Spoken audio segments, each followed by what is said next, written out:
आज हम बात करेंगे एक्शंस के बारे में। एक्शंस क्या होता है कि सपोज़ मैंने कोई एक काम किया, उस काम को बार बार करना है, सेम काम को। अब सेम काम बार बार क्यों करूँगा? सपोज़ वेबसाइट की गैलरी है, उस गैलरी के अंदर मैं थाउजेंड्स ऑफ फोटोग्राफ्स को अपलोड करना है, उनका साइज़ चेंज करना है। तो साइज़ चेंज करने का प्रोसेस क्या होता है कि आप सिंपली क्या करोगे, एक इमेज ओपन करोगे इस तरीके से। कोई भी एक इमेज ओपन किया, इमेजेस के फोल्डर से ले लेते हैं। सपोज़ ये इमेज ओपन किया, ठीक है। अब इमेज का साइज़ चेंज करने के लिए जाओगे इमेज और इमेज साइज़। इमेज साइज़ में क्लिक करने के बाद हमारे पास ये ऑप्शंस आती हैं। ये होता है, ये लॉक लगा हुआ है, इसका मतलब ये है कि अगर मैं विड्थ चेंज करूँगा तो हाइट भी अपने आप चेंज हो जाएगी उसी रेशो में। ये लॉक का मतलब है कि ये अगर एक चीज़ को चेंज करोगे तो दोनों उसी रेशो में मेंटेन रखेंगी। हाइट बढ़ाऊंगा तो विड्थ भी बढ़ जाएगी अपने आप, हाइट कम करूंगा तो विड्थ भी अपने आप कम हो जाएगी, या विड्थ को करूंगा तो हाइट भी बढ़ जाएगी। लेकिन मैं दोनों को सेपरेट करना चाहता हूं, तो क्या करूंगा, इसको अनलॉक कर दूंगा। पुराने वाले वर्जन में कंस्ट्रेन प्रोपोर्शन के नाम से एक चेक बॉक्स आता है, जैसे अभी उसने दिखाया ना अंकित ने, उत्कर्ष ने। तो उसमें ये है कि आपको कंस्ट्रेन प्रोपोर्शन को अनलॉक कर दोगे, अनचेक कर दोगे, तो फिर आप सेपरेट दे सकते हो, हाइट और विड्थ डायमेंशन अलग दे सकते हो। तो उसमें सेम रेशो को फॉलो नहीं करता। अब यहाँ मैं कितना भी कर दूँ तो नीचे वाले पे कोई असर नहीं पड़ रहा इसका, ठीक है। और एक और चीज़ होती है इसमें कि ना, रेजोल्यूशन ये रहा कि 72 रेजोल्यूशन है। सैम्पल में प्रिजर्व डिटेल 2.0 बहुत इंपॉर्टेंट है। जैसे बहुत सारी ऑप्शंस होती हैं इसमें, नॉर्मली जो डिफ़ॉल्ट होता है ऑटोमेटिक होता है। अगर हम किसी भी इमेज का साइज़ बड़ा करते हैं तो वो पिक्सेलेट हो जाती है, उसकी क्लैरिटी चली जाती है। अगर आप ऑटोमेटिक की जगह यहाँ पर कर देते हो प्रिजर्व डिटेल 2.0, तो बड़ा करने के बाद भी उसकी क्लैरिटी नहीं जाएगी, ठीक है। तो आपको ये ऑप्शन चूज़ करनी चाहिए इसमें से। तो फिलहाल मैंने क्या किया कि इमेज साइज़ लिया, इमेज का साइज़ चेंज कर दिया, ओके कर दिया। इस फाइल को मैं सेव करूँगा और फिर इसे क्लोज़ कर दूँगा, तो ये प्रोसेस रहेगा। तो इस तरीके से मैंने एक इमेज का साइज़ चेंज किया, फिर दूसरी इमेज से करूँगा, तीसरी। बहुत ज़्यादा एडवांस रहूँगा तो ऑल्ट टैब यूज़ करूँगा, इमेज सेलेक्ट की और इमेज को ओपन करने के बाद शॉर्टकट यूज़ कर लूँगा, कंट्रोल ऑल्ट आई होता है इमेज साइज़ चेंज करने के लिए, ठीक है। तो कंट्रोल ऑल्ट आई कर दूंगा, यहाँ से चेंज कर दूंगा, टैब यूज़ कर लूँगा, सेव कर दूंगा। तो स्टिल वो भी एक लॉन्ग प्रोसेस हो जाएगा, मतलब सारी इमेजेस पे आपको सेम प्रोसेस करना पड़ेगा। तो अब मैं इन स्टेप्स को रिकॉर्ड कर सकता हूँ। फोटोशॉप मुझे अलाउ करता है कि अगर मैं कोई भी काम कर रहा हूँ तो मैं उसको रिकॉर्ड कर सकता हूँ और किसी और इमेज पे यूज़ कर सकता हूँ, ठीक है। अच्छा, फोटोशॉप के अंदर अपने इनबिल्ट एक्शंस भी होते हैं, ठीक है। तो ये बहुत ही पावरफुल टूल है, बहुत टाइम सेव करता है। सपोज 2000 फोटोग्राफ्स हैं तो मैं उनको करूँगा क्या, एक फ़ोटो का साइज़ चेंज करते हुए उसको रिकॉर्ड कर लूँगा और उसी रिकॉर्डिंग को बाकी फोटोग्राफ्स पे चला दूंगा पूरे फोल्डर पर। तो जितनी मर्जी फोटोग्राफ्स हो, नो मैटर, वो सेकंड्स के अंदर उस काम को कंप्लीट कर देगा। Otherwise it will take 2 to 4 days me to accomplish the size change of 2000 photographs. तो बार बार ओपन करूँगा, टीडीएस हो जाएगा, मोनोटोमस हो जाएगा कि भाई एक ही काम करे जा रहे हैं बार बार। तो उसका सबसे ज़्यादा शॉर्टकट है कि आप उस स्टेप्स को रिकॉर्ड करो, रिकॉर्ड करने के बाद उस एक्शन को उस फोल्डर पे चला दो। फोल्डर पे चलाने से क्या, जितनी भी उसमें इमेजेस होंगी उन सबका साइज़ चेंज हो जाएगा। कुछ रेडीमेड इनबिल्ट एक्शंस है, पहले उसको भी दिखा देता हूँ, फिर अपना एक्शन बनाते हैं। तो सपोज एक इमेज लिया ये, या अभी एक इमेज लिया और एक्शंस ओपन करने के लिए यहाँ जाएंगे आप विंडोज़ में, और विंडो में आपको एक्शन मिल जाएगा। Alt F9 is the shortcut की टू ओपन एक्शंस पैनल। तो यहाँ से एक्शंस पैनल खोला तो ये डिफ़ॉल्ट एक्शंस हैं, यानी कि हर फोटोशॉप में आपको सब में मिल जाएंगे।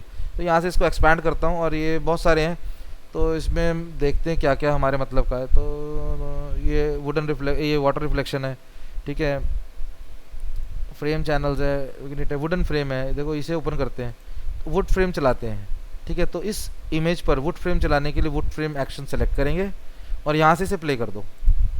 तो ये कह रहा है कुछ साइज़ वाइज का, तो कंटिन्यू कर दिया। तो ये देखो इसमें फ्रेम बना हुआ आ गया। अगर मुझे ऐसा फ्रेम बनाना पड़ता तो मुझे बहुत टाइम लग जाता।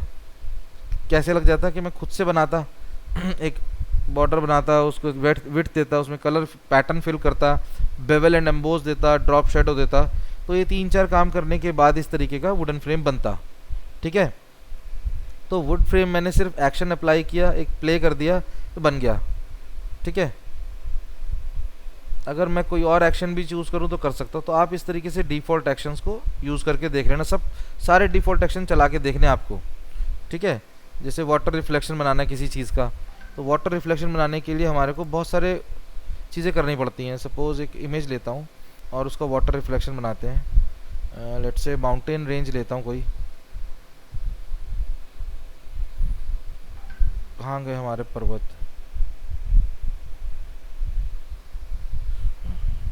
एक सेकंड होल्ड करना है यार।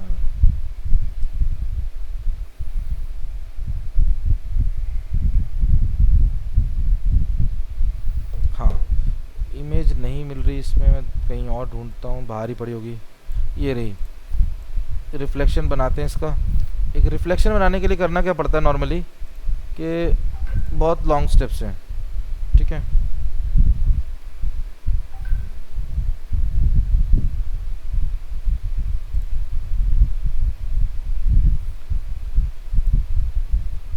सबसे पहले ट्रांसफॉर्म टूल लिया, इसको थोड़ा सा स्क्वीज डाउन कर दिया, ऑलमोस्ट हाफ, ठीक है। इसी की एक डुप्लीकेट लेयर लेनी है, तो डुप्लीकेट लेयर लेने के लिए कंट्रोल जे प्रेस करेंगे तो डुप्लीकेट लेयर बन गई। अब मुझे इसको फ्लिप करना है, तो फ्लिप करने के लिए कंट्रोल टी प्रेस किया तो राइट क्लिक करेंगे और यहाँ से आ जाएगा फ्लिप वर्टिकल। तो ये इसी सेंटर पॉइंट के अकॉर्डिंगली हो जाएगा। मैं चाहता हूँ कि यहाँ से हो, तो इस एंकर पॉइंट को यहाँ रख दिया। अब फ्लिप वर्टिकल करेंगे तो ये नीचे आ गया। तो देखो कितना आसानी से काम होगा। थोड़ा सा ओवरलैप कर देंगे इसको, ठीक है। और क्योंकि जब मैं वाटर रिफ्लेक्शन बनाना चाह रहा हूँ तो ये बाहर की तरफ आना चाहिए, आगे की तरफ। तो उसके लिए क्या करेंगे, कंट्रोल टी अगेन प्रेस किया, राइट क्लिक किया, पर्सपेक्टिव में जाएंगे और इसको आउटसाइड की तरफ ड्रैग करोगे तो बाहर आ जाएगा इस तरीके से। तो ये हमारी तरफ आता दिख रहा है और वो डेप्थ एक क्रिएट हो गई, ठीक है। और क्योंकि यहाँ पर क्या होता है कि शार्प लाइन नज़र आएगी, एज, इस एज को आप रिमूव करने के लिए इरेजर टूल भी यूज़ कर सकते हो, सॉफ्ट एज, ठीक है। यहाँ क्लिक कर दिया,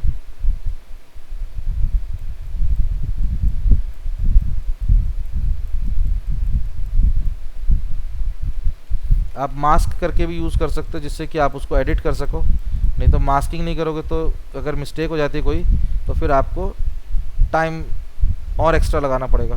तो इस तरीके से हम वाटर रिफ्लेक्शन बनाते हैं। और इसके अंदर और ज़्यादा इसको रियलिस्टिक बनाने के लिए आप क्या करोगे, फ़िल्टर में जाओगे, फ़िल्टर में डिस्टॉर्ट के अंदर होता है रिपल, ठीक है। पुराने वाले में ओशियन रिपल के नाम से था, इसमें सिर्फ रिपल है। तो रिपल को क्लिक किया, रिपल क्लिक करने का देखें क्या हो रहा है, थोड़ा इंक्रीज़ करते हैं अमाउंट, तो ये देखो ऐसा हो गया, वाटर में जैसे रिफ्लेक्शन आता है। तो ओके कर दिया, तो ये इसमें इस तरीके से रिफ्लेक्शन आ गया। थोड़ा डार्क करना है इसको तो कंट्रोल एल प्रेस करके इसके लेवल्स को बढ़ा दो, थोड़ा सा डार्क कर सकते हैं। तो ये थोड़ा इवनिंग का सा लुक हो गया। और ब्राइट कर दोगे तो डे टाइम हो जाएगा, अगर सन लगा रहे हो ऊपर तो जैसे मर्जी कर सकते हो। तो एक लॉन्ग प्रोसेस को मैंने फॉलो किया एक वाटर रिफ्लेक्शन बनाने के लिए। फ़ोटोशॉप देखते कैसे बनाता है। अगर मैं यही इमेज फ़ोटोशॉप को देता हूँ तो वो क्या करता है वाटर रिफ्लेक्शन का। तो एक्शंस का पैनल ओपन किया, एक्शंस का पैनल यहाँ नहीं दिख रहा, एक ट्राइंगल बना हुआ दिखता है, वो इंडिकेशन होता है एक्शंस का। तो मैं फिर से ओपन करता हूँ और इसे अगर मैं यहाँ डालता हूँ,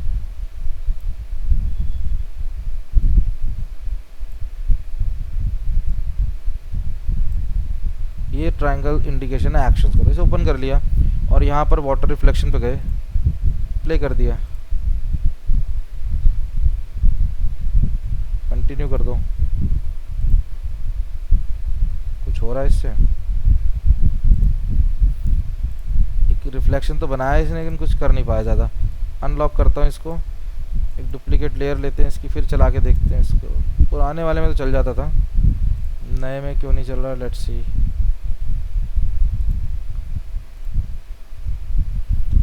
फ्रेम बना दिया, F12 होता है रिट्रीव करने के लिए इमेज को जैसी थी वो।